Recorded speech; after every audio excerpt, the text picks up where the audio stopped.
Hey everyone, today we're going to go through slice hip. Now slice hip does what it sounds like it does. It slices the hip and leaves it with two pitching eve lines and one horizontal eve line. So say you wanted to slice hip this side, you put in your distance that it's going to cut off. So say we want to cut off the overhang that we've got, so we've got 300 overhang there. There we go, that's cut off the overhang. Or say we wanted to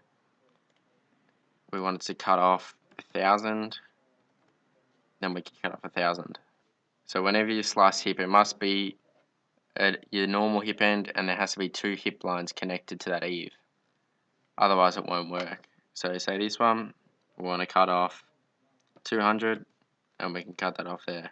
This is a more efficient way than doing a mod roof cutout or drawing the whole thing without eaves and then dropping eaves only where you want it. This can be done in about 2 seconds just by picking what eve line you want to slice, putting in your distance and clicking OK.